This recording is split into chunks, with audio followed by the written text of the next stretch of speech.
राधे राधे, जय श्री कृष्णा। आप सभी भक्तजनों का स्वागत है आपके अपने YouTube चैनल सनातन भक्ति कथा में। आज की वीडियो में हम श्री सत्यनारायण भगवान की संपूर्ण कथा हिंदी में सुनेंगे, तो आप सभी भक्तजन कृपया इसे ध्यान से सुने और पूरी कथा सुने। शास्त्रों में बताया गया है कि सत्यनारायण व्रत कथा का पाठ करने से व्यक्ति को 1000 यज्ञ करने के बराबर पुण्य फल की प्राप्ति होती है। सत्यनारायण भगवान व्रत कथा में भगवान विष्णु के सत्य स्वरूप के बारे में बताया गया है।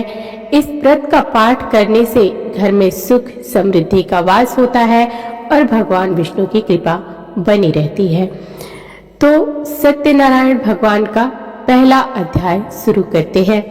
एक समय की बात है, नैमिषारण्य तीर्थ में शौनिकादिक 88,000 ऋषियों ने श्री सूत जी से पूछा कि हे प्रभु, इस कलयुग में वेद विद्या रहित मनुष्यों को प्रभु भक्ति किस प्रकार मिल सकती है तथा उनका उद्धार कैसे होगा।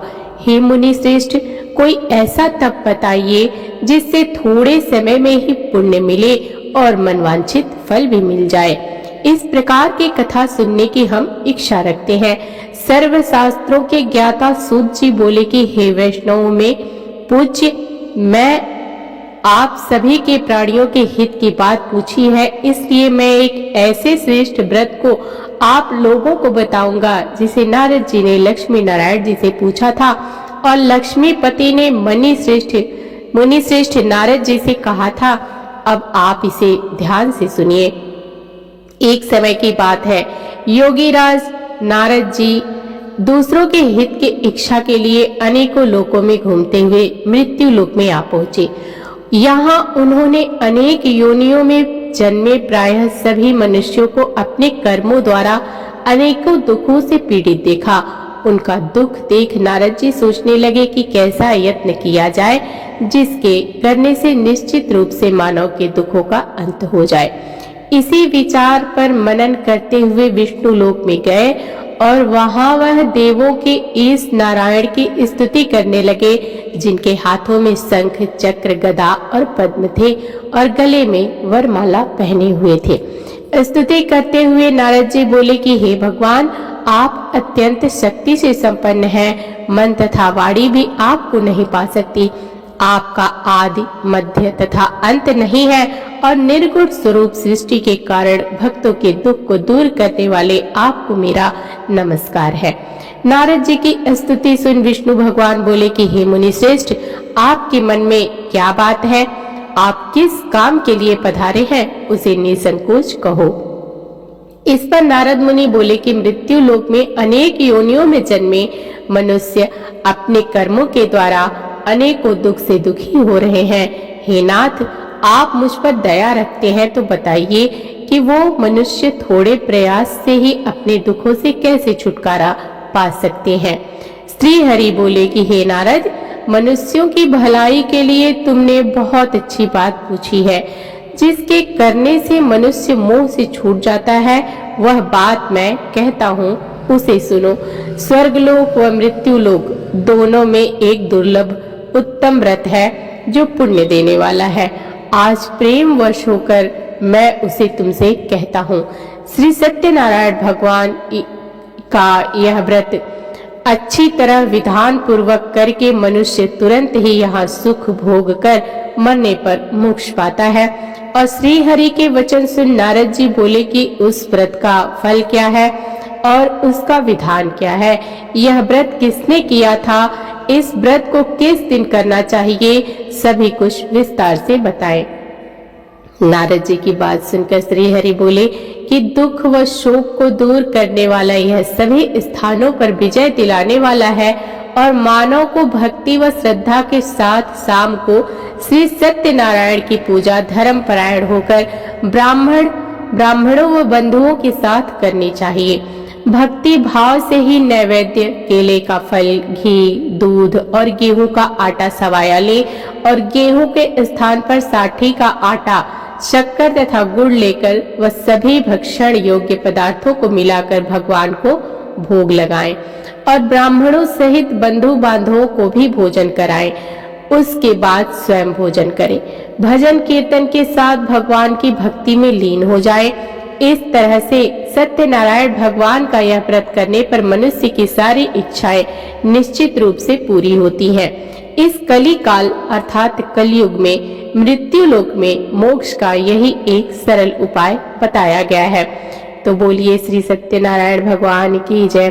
श्री सत्यनारायण भगवान व्रत कथा का पहला अध्याय संपूर्ण होता है। श्रीमन नारायण नारायण नारायण, हरमन नारायण नारायण नारायण, श्रीमन नारायण नारायण नारायण, श्रीमन नारायण नारायण नारायण। श्री सत्यनारायण भगवान की व्रत कथा का दूसरा अध्याय। सूत जी बोले कि हे ऋषियों, जिसने पहले समय में इस व्रत को किया था उसका इतिहास कहता हूँ, ध्यान से सुनो। सुंदर काशीपुरी नगरी में एक अत्यंत निर्धन ब्राह्मण रहता था। भूख प्यास से परेशान वह धरती पर घूमता रहता था। ब्राह्मणों से प्रेम करने वाले भगवान ने एक दिन ब्राह्मण का वेश धारण कर उसके पास जाकर पूछा कि हे विप्र, नित्य दुखी होकर तुम पृथ्वी पर क्यों घूमते हो? और दीन ब्राह्मण बोला, मैं निर्धन ब्राह्मण हूँ, भिक्षा के लिए धरती पर घूमता रहता हूँ। हे भगवान, यदि आप इसका कोई उपाय जानते हो तो बताइए। वृद्ध ब्राह्मण कहता है कि सत्यनारायण भगवान मनोवांछित फल देने वाले हैं, इसलिए तुम उनका पूजन करो। इसे करने से मनुष्य सभी दुखों से मुक्त हो जाता है। वृद्ध ब्राह्मण बनकर आए सत्यनारायण भगवान उस निर्धन ब्राह्मण को व्रत का सारा विधान बताकर अंतर ध्यान हो गए और ब्राह्मण मन ही मन सोचने लगा कि जिस व्रत को वृद्ध ब्राह्मण करने से कहा गया है उसे मैं जरूर करूंगा। यह निश्चय करने के बाद उसे रात में नींद नहीं आई। वह सवेरे उठकर सत्यनारायण भगवान के व्रत का निश्चय कर भिक्षा लेने के लिए चला गया। उस दिन निर्धन ब्राह्मण को भिक्षा में बहुत ही धन मिला और जिससे उसने बंधु बांधवों से के साथ मिलकर श्री सत्यनारायण भगवान का व्रत संपन्न किया। और भगवान सत्यनारायण का व्रत संपन्न करने के बाद वह निर्धन ब्राह्मण सभी दुखों से छूट गया और अनेक प्रकार की संपत्तियों से युक्त हो गया। उसी समय से यह ब्राह्मण हर माह इस व्रत को करने लगा। इस तरह से सत्यनारायण भगवान के व्रत को जो मनुष्य करेगा वह सभी प्रकार के पापों से छूटकर मोक्ष को प्राप्त होगा और जो मनुष्य इस व्रत को करेगा वह भी सभी दुखों से मुक्त हो जाएगा। सूत जी बोले कि इस तरह से नारद जी से नारायण जी का कहा हुआ श्री सत्यनारायण व्रत को मैंने तुमसे कहा। हे विप्रो, अब और मैं क्या कहूँ? ऋषि बोले कि हे मुनिवर, संसार में उस विप्र से सुनकर और किस किस ने इस व्रत को किया, हम सब इस बात को सुनना चाहते हैं। उसके लिए हमारे मन में श्रद्धा का भाव है। सूत जी बोले कि हे मुनियों, जिस जिसने इस व्रत को किया है वे सब सुनो। एक समय वही विप्र धन व ऐश्वर्य के अनुसार अपने बंधु बांधवों के साथ इस व्रत को करने को तैयार हुआ।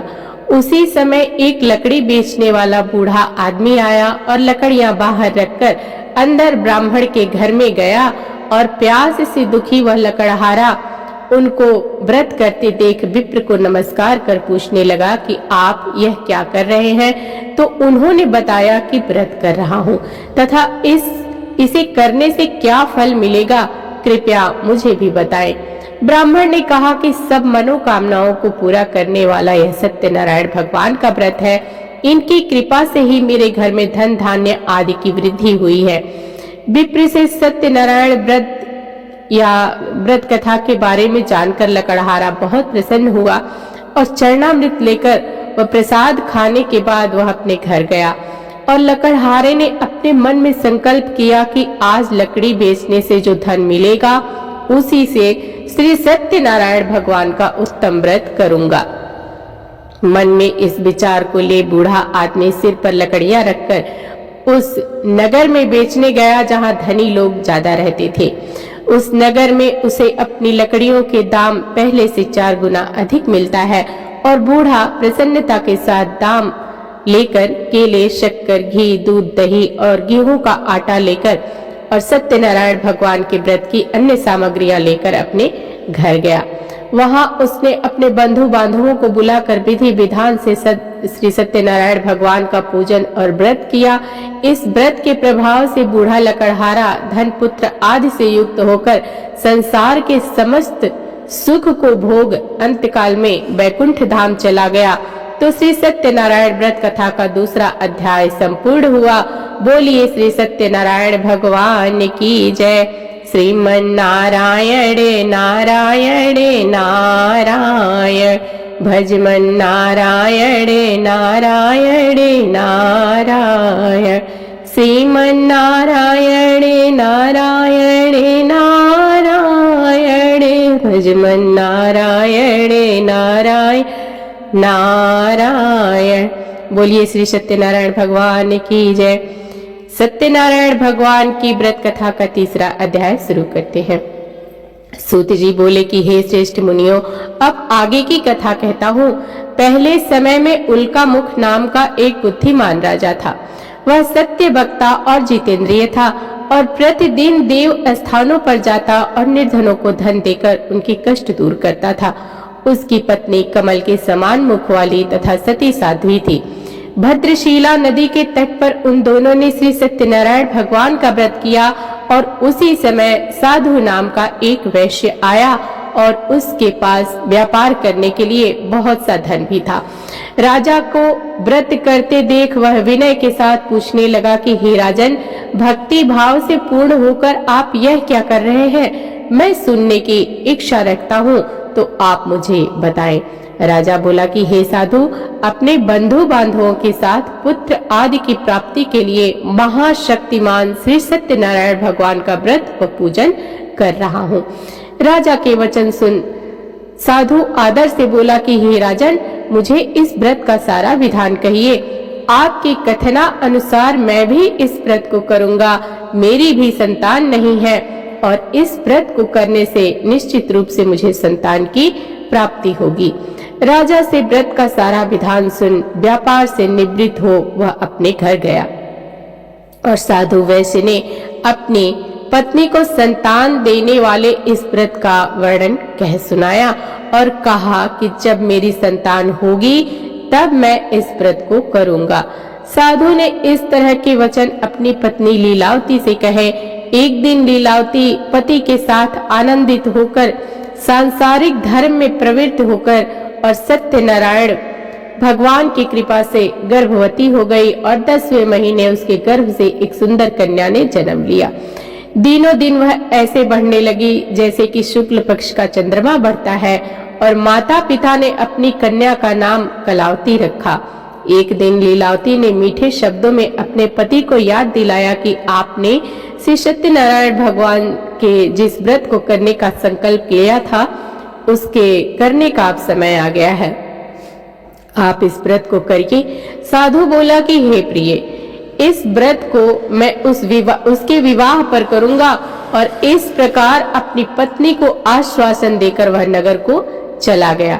कलावती पिता के घर में रहकर वृद्धि को प्राप्त हो गई और साधु ने एक बार नगर में अपनी कन्या को सखियों के साथ देखा तो तुरंत ही दूत को बुलाया और कहा कि मेरी कन्या के योग्य वर देख कर आओ। और साधु की बात सुनकर दूत कंचन नगर में पहुंचा। वहां देखभाल कर लड़की के सुयोग्य वणिक पुत्र को ले आया और सुयोग्य लड़की को देखकर साधु ने बंधु बांधवों को बुलाकर अपनी पुत्री का विवाह कर दिया।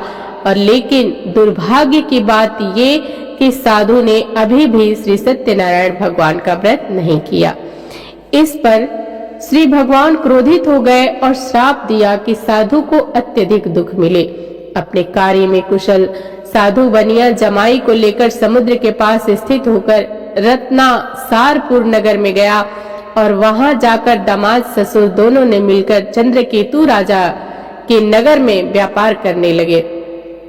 एक दिन भगवान सत्यनारायण की माया से एक चोर राजा का धन चुराकर भाग रहा था। उसने राजा के सिपाहियों को अपना पीछा करते देख चुराया हुआ धन वहां रख दिया जहां साधु अपने जमाई के साथ ठहरा हुआ था। राजा के सिपाहियों ने साधु वैश्य के पास जाकर धन पड़ा देखा तो वह ससुर जमाई दोनों को बांधकर और प्रसन्नता से राजा के पास ले गए और कहा कि उन दोनों चोरों को हम पकड़ लाए हैं, आप आगे की कार्रवाई की आज्ञा दे। राजा की आज्ञा से उन दोनों को कठिन कारावास में डाल दिया गया और उनका सारा धन भी उनसे छीन लिया गया। श्री सत्यनारायण भगवान के श्राप से साधु की पत्नी भी बहुत दुखी हुई और घर में जो धन रखा था उसे चोर चुरा ले गए। शारीरिक तथा मानसिक पीड़ा व भूख प्यास से अति दुखी हुई हो अन्न की चिंता में कलावती के ब्राह्मण के घर गई और वहां उसने श्री सत्यनारायण भगवान का व्रत होते देखा। फिर कथा सुनी व प्रसाद ग्रहण कर वह रात को घर वापस आई और माता कलावती से पूछा कि हे पुत्री, अब तक तुम कहाँ थी, तेरे मन में क्या है? कलावती ने अपनी माता से कहा कि हे माता, मैंने एक ब्राह्मण के घर में श्री सत्यनारायण भगवान का व्रत को देखा है। कन्या के वचन सुन लीलावती जो थी वो भगवान के पूजन की तैयारी करने लगी और लीलावती ने परिवार व बंधुओं सहित श्री सत्यनारायण भगवान का पूजन किया और उनसे वर मांगा कि मेरे पति तथा जमाई शीघ्र आ जाएं। साथ ही यह भी प्रार्थना की कि हम सब का अपराध क्षमा करें। श्री सत्यनारायण भगवान इस व्रत से संतुष्ट हो गए और राजा चंद्रकेतु को सपने में दर्शन देकर कहा कि हे राजन, तुम उन दोनों वैश्य को छोड़ दो और तुमने उनका जो धन लिया है उसे वापस कर दो। अगर ऐसा नहीं किया तो मैं तुम्हारे धन, राज्य व संतान सभी को नष्ट कर दूंगा। राजा को यह सब कहकर वह अंतर्ध्यान हो गए और प्रातः काल सभा में राजा ने अपना सपना सुनाया। फिर बोले कि वणिक पुत्रों को कैद से मुक्त कर सभा में लाओ और दोनों के ने आते ही राजा को प्रणाम किया। राजा मीठी बाणी में बोला कि हे महानुभावों, भाग्यवश ऐसा कठिन दुख तुम्हें प्राप्त हुआ है, लेकिन अब तुम्हें कोई भय नहीं है। ऐसा कहकर राजा ने उन दोनों को नए वस्त्र आभूषण भी पहनाए और जितना धन उनका लिया था उससे दुगुना धन वापस कर दिया। दोनों वैश्य अपने घर को चल दिए।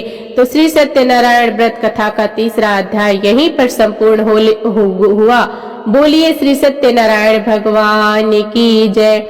श्रीमन नारायण नारायण नारायण, भजमन नारायण नारायण नारायण, श्रीमन नारायण नारायण नारायण, भजमन नारायण नारायण नारायण। श्री सत्यनारायण भगवान की जय। सत्यनारायण भगवान की व्रत कथा का चौथा अध्याय आरंभ करते हैं। सूत जी बोले, वैश्य ने मंगलाचार कर अपनी यात्रा आरंभ की और अपने नगर को चल दिए। उनके थोड़ी दूर जाने पर एक दंडी वेशधारी श्री सत्यनारायण ने उनसे पूछा कि हे साधु, तेरी नाव में क्या है? अभिवाड़ी वणिक हंसता हुआ बोला कि हे दंडी, आप क्यों पूछते हो? क्या धन लेने की इच्छा है? मेरी नाव में तो बेल व पत्ते भरे हुए हैं। वैश्य के कठोर वचन सुनकर भगवान बोले, तुम्हारा वचन सत्य हो।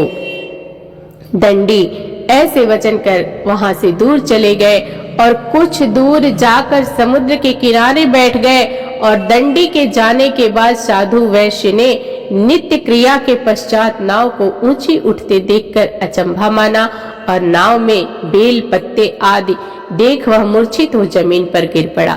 मूर्छा खुलने पर वह अत्यंत शोक में डूब गया। तब उसका दामाद बोला कि आप शोक न मनाएं, यह दंडी का शाप है, इसलिए हमें उनकी शरण में जाना चाहिए, तभी हमारी मनोकामना पूरी होगी। दामाद की बात सुनकर वह दंडी के पास पहुंचा और अत्यंत भक्ति भाव नमस्कार करके बोला कि मैंने आपसे जो जो असत्य वचन कहे थे उनके लिए मुझे क्षमा कर दे। ऐसा कहकर महान शोकातुर होकर वह रोने लगा। तब दंडी भगवान बोले कि हे वणिक पुत्र, मेरी आज्ञा से बार बार तुम्हें दुख प्राप्त हुआ है, तो मेरी पूजा से विमुख हुआ। साधु बोला, हे भगवान, आपकी माया से ब्रह्मा आदि देवता भी आपके रूप को नहीं जानते, तब मैं अज्ञानी कैसे जान सकता हूँ। आप प्रसन्न होइए, अब मैं सामर्थ्य के अनुसार आपकी पूजा करूंगा और मेरी रक्षा करो और पहले के समान नौका में धन भर दो। साधु वैश्य के भक्ति पूर्व वचन सुनकर भगवान प्रसन्न हो गए और उनकी इच्छा अनुसार वरदान देकर अंतर ध्यान हो गए। और ससुर जमाई जब नाव पर आए तो नाव धन से भरी हुई थी और फिर वहीं अपने अन्य साथियों के साथ सत्यनारायण भगवान का पूजन कर वह अपने नगर को चल दिए। जब नगर के नजदीक पहुंचे तो दूत को घर पर खबर करने के लिए भेज दिया और दूत साधु की पत्नी को प्रणाम कर कहता है कि मालिक अपने दामाद सहित नगर के निकट आ गए हैं। दूत की बात सुन साधु की पत्नी लीलावती ने बड़े हर्ष के साथ सत्यनारायण भगवान का पूजन कर अपनी पुत्री कलावती से कहा कि मैं अपने पति के दर्शन को जाती हूँ, तो कार्य पूर्ण कर और शीघ्र आ जाना। माता के ऐसा वचन सुनकर कलावती जल्दी से प्रसाद छोड़कर अपने पति के पास चली गई और प्रसाद की अवज्ञा के कारण श्री सत्यनारायण भगवान रुष्ट हो गए और नाव सहित उसके पति को पानी में डुबो दिया। कलावती अपने पति को वहां ना पाकर रोती हुई जमीन पर गिर पड़ी और नौका को डूबा हुआ देखकर कन्या को रोता देखकर और साधु दुखी होकर बोला कि हे प्रभु, मुझसे तथा मेरे परिवार से जो भूल हुई है उसे क्षमा करें। और साधु के दीन वचन सुनकर श्री सत्यनारायण भगवान प्रसन्न हो गए और आकाशवाणी हुई कि हे साधु, तेरी कन्या मेरे प्रसाद को छोड़कर आई है, इसलिए उसका पति अदृश्य हो गया है। यदि वह घर जाकर प्रसाद खाकर लौटती है तो इसका पति अवश्य मिलेगा। ऐसी आकाशवाणी सुनकर कलावती घर पहुंचकर प्रसाद खाती है और फिर आकर अपने पति का दर्शन करती है। उसके बाद साधु अपने बंधु बांधवों सहित श्री सत्यनारायण भगवान का विधि विधान से पूजन करता है। इस लोक का सुख भोग कर वह अंत में स्वर्ग को जाता है। तो श्री सत्यनारायण भगवान की कथा का चौथा अध्याय यहीं पर संपूर्ण हुआ। बोलिए श्री सत्यनारायण भगवान की जय। श्रीमन नारायण नारायण नारायण, भजमन नारायण नारायण नारायण, श्रीमन नारायण नारायण नारायण, भजमन नारायण नारायण नारायण। बोलिए श्री सत्यनारायण भगवान की जय। सत्यनारायण भगवान की व्रत कथा का 5वां अध्याय शुरू करते हैं। सूत जी बोले कि हे ऋषियों, मैं और भी एक कथा सुनाता हूँ, उसे भी ध्यान पूर्वक सुनो। प्रजा पालन में लीन तुंगध्वज नामक का एक राजा था और उसने भी भगवान का प्रसाद त्याग कर बहुत ही दुख सहन किया। एक बार वन में जाकर वन्य पशुओं को मारकर वह बड़ के पेड़ के नीचे आया। वहां उसने ग्वालों को भक्ति भाव से अपने बंधुओं सहित श्री सत्यनारायण भगवान का पूजन करते देखा। अभिमानवश राजा ने उन्हें देखकर भी पूजा स्थान में नहीं गया और ना ही उसने भगवान को नमस्कार किया। और ग्वालों ने राजा को प्रसाद दिया, लेकिन वह प्रसाद नहीं खाया और प्रसाद को वहीं छोड़ वह अपने नगर को चला गया। जब वह नगर में पहुंचा तो वहां सब कुछ तहस नहस हुआ पाया, तो वह शीघ्र ही समझ गया कि यह सब भगवान ने किया है। वह दोबारा ग्वालों के पास पहुंचा और विधि पूर्वक पूजा करके प्रसाद खाया तो श्री सत्यनारायण भगवान की कृपा से सब कुछ पहले जैसा हो गया। दीर्घ काल तक सुख भोगने के बाद मरणोपरांत उसे स्वर्ग लोक की प्राप्ति हुई। जो मनुष्य परम दुर्लभ इस व्रत को करेगा तो भगवान श्री सत्यनारायण की अनुकंपा से उसे धन धान्य की प्राप्ति होगी। और जो निर्धन धनी हो जाता है और भय मुक्त और जीवन जीता है, संतानहीन मनुष्यों को संतान सुख मिलता है और सारे मनोरथ पूर्ण होने की मानो अंत काल में बैकुंठ धाम को जाता है। सूत जी बोले, जिन्होंने पहले इस व्रत को किया है, अब उनके दूसरे जन्म की कथा कहता हूँ। वृद्ध शतानंद ब्राह्मण ने सुदामा का जन्म लेकर मोक्ष की प्राप्ति की और लकड़हारे ने अगले जन्म में निषाद बनकर मोक्ष प्राप्त किया उल्कामुख नाम का राजा दशरथ होकर वैकुंठ को गए और साधु नाम के वैश्य मोर ध्वज बनकर अपने पुत्र को आरे से चीरकर मोक्ष पाया और महाराज तुंगध्वज ने स्वयंभू होकर भगवान की भक्ति युक्त में और कर्म कर मोक्ष पाया। तो श्री सत्यनारायण भगवान का 5वां अध्याय यहीं पर संपूर्ण हुआ। बोलिए श्री सत्यनारायण भगवान की जय।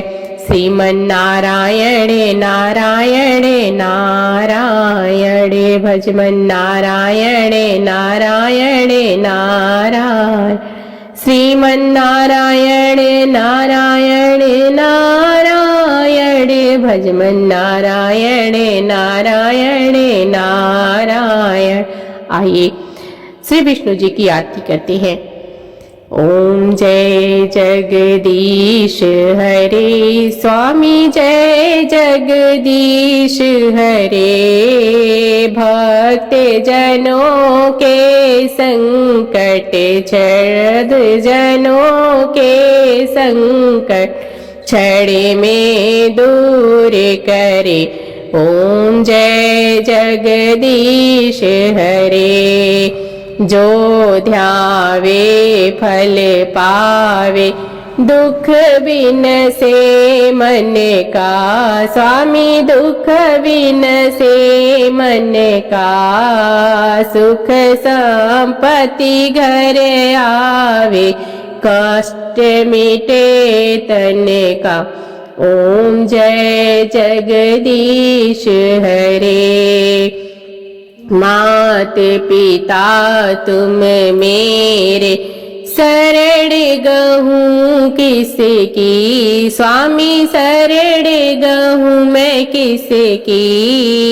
तुम बिन और न दूजा प्रभु बिन और न दूजा।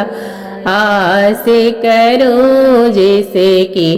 ओम जय जगदीश हरे। तुम पूर्ण परमात्मा तुम अंतर्यामी। स्वामी तुम अंतर्यामी। पार ब्रह्म परमेश्वर तुम सबके स्वामी। ओम जय जगदीश हरे। तुम करुणा के सागर तुम पालन करता। स्वामी तुम पालन करता। मैं मूरख खल कामी मैं सेवक तुम स्वामी। कृपा करो भरता। ओम जय जगदीश हरे। तुम हो एक गोचर सबके प्राणपति। स्वामी सबके प्राणपति। किस विधि मिलूं दया मैं किस विधि मिलूं दया मैं। तुमको मैं कुमति। ओम जय जगदीश हरे। दीन बंधु दुख हरता तुम ठाकुर मेरे। स्वामी तुम रक्षक मेरे। हाथ उठाओ अपनी शरण लगाओ। द्वार पड़ा तेरे। ओम जय जगदीश हरे। विषय विकार मिटाओ पाप हरो देवा। स्वामी पाप हरो देवा। श्रद्धा भक्ति बढ़ाओ संतन की सेवा। ओम जय जगदीश हरे। श्री जगदीश की आरती जो कोई नर गावे, स्वामी जो कोई हित गावे। कहत शिवानंद स्वामी मन भजत हरि हरे स्वामी, सुख संपत्ति पावे। ओम जय जगदीश हरे। बोलिए श्री विष्णु भगवान की जय, माता लक्ष्मी की जय। तो आज की कथा यहीं पर संपूर्ण होती है। कथा आपको कैसी लगी कमेंट बॉक्स में जय श्री हरि अवश्य लिखिएगा और मिलते हैं अगली वीडियो में। तब तक के लिए जय श्री भगवान विष्णु की।